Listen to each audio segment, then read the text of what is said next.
We heard about a rallying speech from Kylian Mbappe at halftime in the World Cup final. And obviously he put in quite the showing and still didn't come out with the World Cup. I mean, he has already got one that he earned at 19. What are your thoughts on the future of Kylian Mbappe right now? We know the talent that he has, but I feel as though going into the World Cup, a lot of the talk was what was going on off the pitch, which he brought on himself on a number of occasions for a number of things that he was talking about. But then you do see this other side to him, the talent, the dedication, and the fact that he did take on this leadership role at halftime in the dressing room, Shaka. I absolutely love it. I absolutely love everything about this. And for all my own criticisms around Kylian Mbappe, he has quietened every single one of those.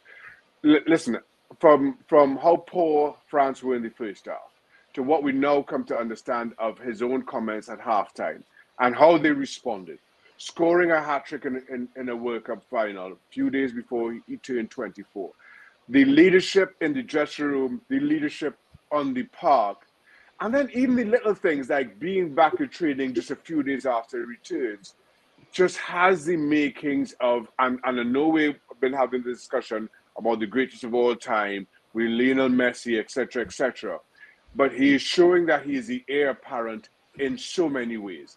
And the more I come to understand and hear about all of this, the more I absolutely love it, and it has me walking back some of my own criticisms around his decision to stay at PSG.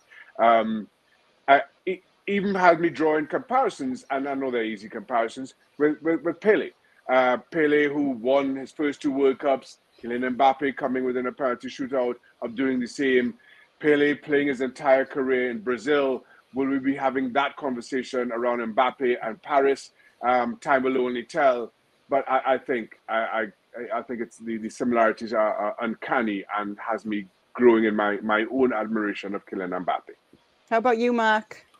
Yeah, I mean, I remember seeing him play for Monaco at Man City in 2017 when he was just an amazing performance. It was like, wow, who's this kid? And, you know, we saw who he was and what he became and who he is right now. And I think, I think he has to leave PSG. I think that he's done his time there. And I think we want to see Kylian Mbappe scoring goals in the Classico or, you know, deciding a Premier League game involving United or Liverpool or Man City. I don't think the French league gives him enough on a professional basis. It's not rewarding enough. And, you know, who's PSG's big rival in France? They haven't got one. You know, what are the big games? What are the defining games? They haven't got any.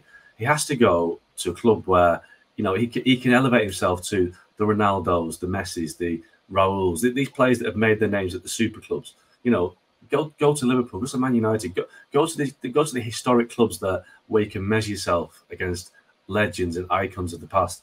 At PSG, there's none of that, and I think it's quite sad, really, that this potential that he could see out of the best years of his career at Paris Saint-Germain. And I just don't think a player of Mbappe's stature deserves it. I think he really needs, if he's going to be the guy that takes over from Ronaldo and Messi, and he's going to vie with Erling Haaland for this, he has to play in a big league. And with all due respect to Liga, it's not a big league. It's the Paris Saint-Germain league, and everybody else is playing for second place.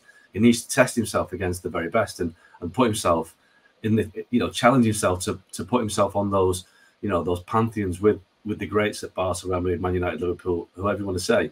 He ain't going to do that at Paris Saint-Germain. They're a football club, but they're not a football club at the same level as those clubs. Well, thank you very much for watching ESPN on YouTube. For more sports highlights and analysis, be sure to download the ESPN app. And for live streaming, premium content, and let's not forget as well, ESPN FC 7 days a week. Subscribe to ESPN+.